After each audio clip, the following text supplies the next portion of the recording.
Well, I think that in the first three periods, we came out to take it, and we really took it to them. And I think that almost every stat across the board in the first three periods we were leading, but we kind of ran out a little bit of gas, and in the fourth quarter they started taking it from us, and when a team's that good and again scores that close, you can't give them an opportunity like that. You guys look like you were having a whole lot of fun on the sideline, playing air guitar and jumping around and dancing and that type of thing. Was that something that you wanted your players to do to stay loose going into the game? Absolutely. I mean, that's kind of been our motto for the last like 3 or 4 weeks is party on. That's what we call it.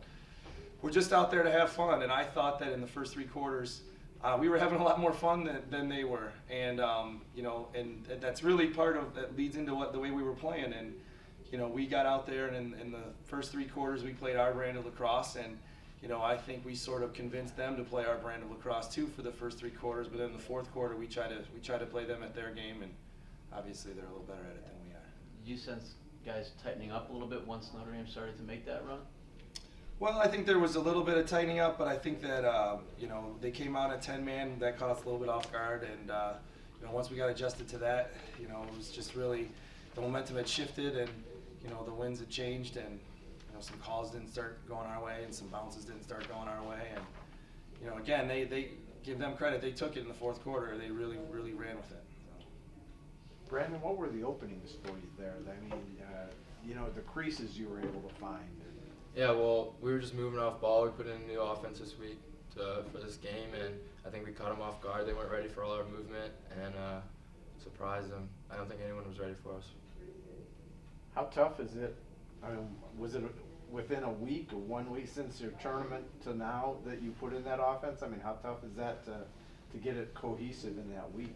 It was just a new look we put in with our attackmen rotating and our middies switching up top, and it was just something that we noticed that we could pick them apart off ball, and it worked. When you get that first goal early on there and kind of get things rolling, how much of a confidence boost was that you could compete with these guys? It's huge. That was our goal, to score the first goal of the game, come out and kind of shock them, get them settled down. If they give up 5 goals, I guess they get in trouble, and we exceeded that. But you guys seemed pretty content to hang on to the ball as long as you could and really work that clock as much as possible. yeah, they're not going to come out and pressure you and throw a lot of checks. They're really sound defense, and we thought if we could get the right looks and the right shots, we could score.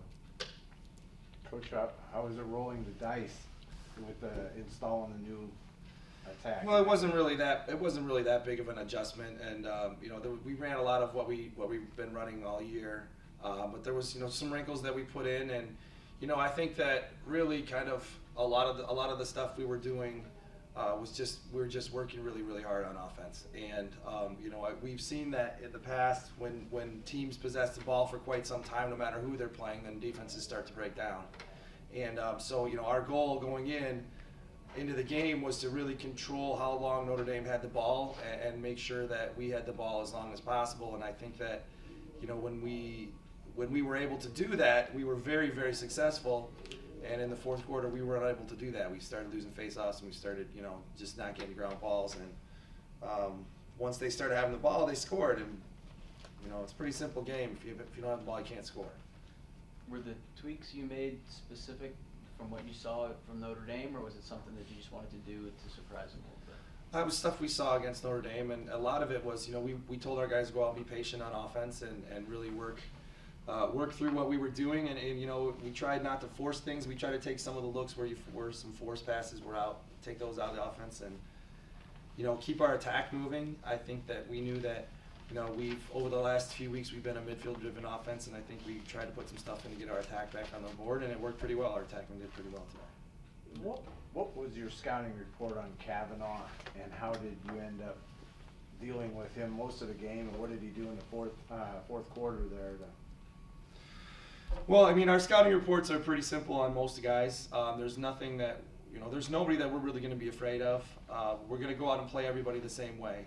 We're obviously going to know who their best player is, and we're going to try to put our best defender on. And I thought Jamie Hebden played a great game today.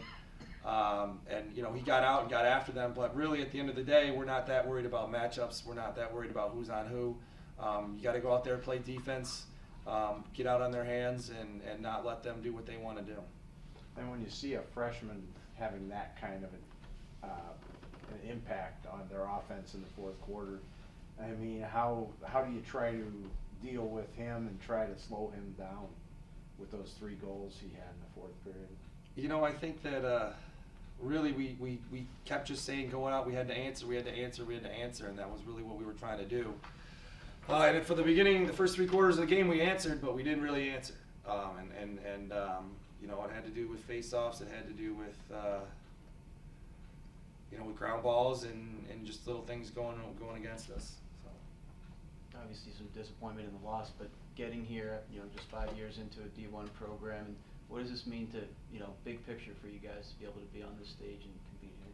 Well, you know, I don't think anybody believed that we could be here. And if you look back at the way that we've played throughout the year, you know, with a few exceptions, we've played most of the teams that we played really, really tough. And, you know, we weren't really a team that was getting blown out all over the place. You know, we won the minimum number of games we could to get into our tournament. We won the minimum number of games just to get there, and then we won our tournament. So, you know, for us, this is humongous. This is really, really big. I think that, you know, we've been blown up on the recruiting trail in the past week. It's been exciting. You know, our name is out there. You know, all the naysayers, they've seen it now. It's real what we can do, and you know, we're pretty happy with, you know, as far as moral victories go. I think this is as close as you can get. Being up on the number 2 team in the country for 3 quarters, and then, you know, you don't want it to fall short, but it did. You know, at least people are watching and people will be talking about us, I think.